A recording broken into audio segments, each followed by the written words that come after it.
In this video, we will study about various input and output functions.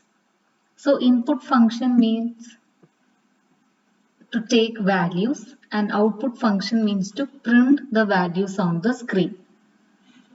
So there are different types of library IO functions. The first one is called formatted IO function and the next one is called unformatted.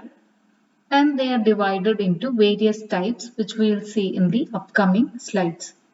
So all the standard library functions are defined in the header file stdio.h or standard input output function. So all these functions that you see here have been defined under stdio.h. Next is unformatted IO function. Unformatted IO function is the first type, and we know that there are 4 types of data type that are available, but this will consider all the data that is inputted as characters only. Even if you are entering a number, that is considered as a character. So because of this, it does not require any conversion character, which we will see in the later slide.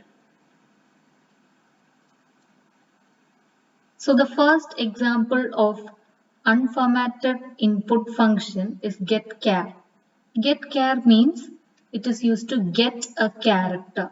So it will take a single character as an input from the keyboard.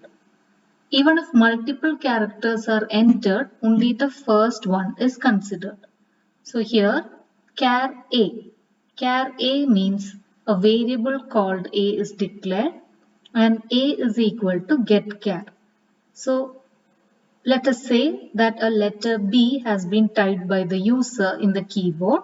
So that value B will be stored inside the variable named A.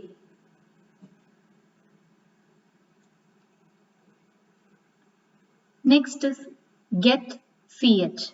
It is similar to that of getChar, and here the typed character will not be echoed onto the screen. So you will not be able to see which character you typed on the keyboard on the screen. So it can take any one alphanumeric character, which means it could be a number or a character. And this is basically used to hold the screen for some time till the user presses any key. So at the end of many of the programs, you will be able to see getCH. It means that it is used to hold the screen for some time, and once you press a key, then it will go back to the program and the output screen will not be shown anymore. Next is getChe, which is again similar to that of getCH. It is only that the letter that you type on the screen will be echoed over there. So that is the only difference between these two, and this E actually shows echo. Next unformatted input function is getS, where the S stands for string. So it is an input function and it reads a string till you press the enter key. So you can put space or any other key, but once you press the enter key, then the string reading will stop. So string is nothing but a group of characters. Okay, for example, I have written here Ajanya or Ashwin is a good boy, etc. So all these are strings. So here char A 20, which means the string can have up to 20 characters and the name of the string is A. GetSA means it is going to read that string from the keyboard and store it into the variable A.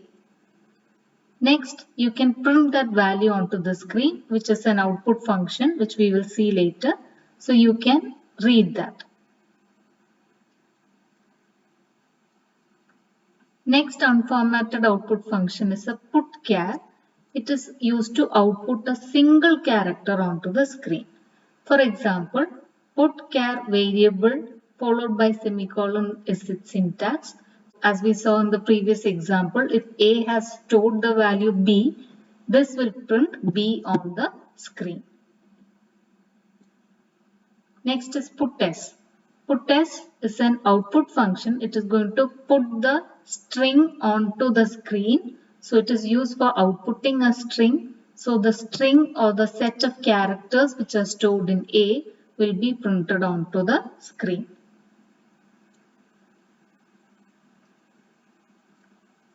So we have completed unformatted IO functions where everything was considered as a character. Next, if you have to consider the different data types like string, integer, float, etc., then we will require what is called as a conversion character.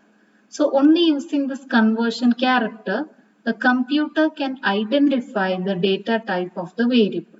In the previous case, that is for unformatted, it will not be able to identify because this is not available. So everything is considered as plain characters only. Here, a conversion character consists of a percentage sign plus a conversion, that is a letter to indicate what it is. For example, if I am going to write percentage %C, it means that then the value that is going to be stored will be a character. If it is percentage %D, it indicates that the value that is stored will be an integer. E stands for floating exponent. F stands for floating number without an exponent. G stands for floating number without trailing zeros. Trailing zeros means you could have seen so many zeros will be there after the decimal places. If you don't want so many, you can have a G. Then O is for octal, and then we have S for string. So the main ones are C, D, F and S.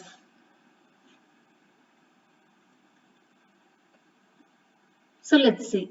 If you have to print using a formatted function, you could use printf, and printf is the most common statement which you would have already come across.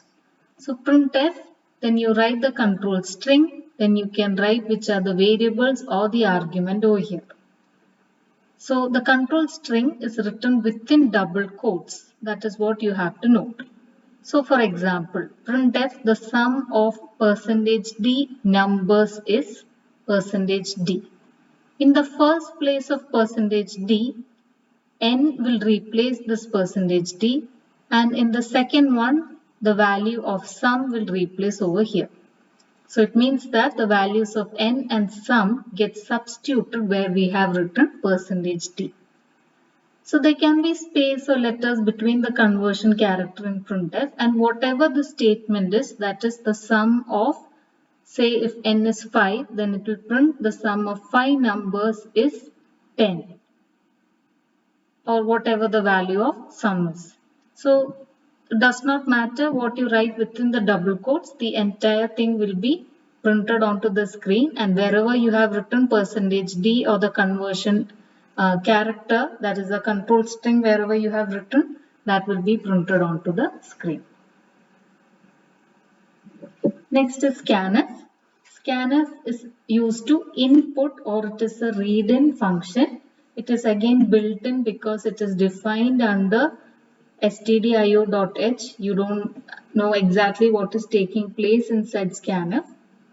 And here we will use an ampersand sign. An and sign is used before the variable or the argument, and there should not be any spaces like what we saw for a printf, where you can write whatever you want inside the double quote.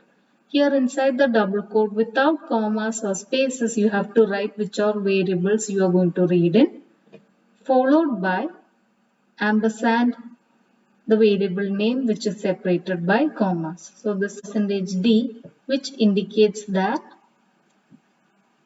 A is decimal, B is %f, which indicates that B is floating number, and G will be considered as a character. So any of that you can read it, but this is the syntax.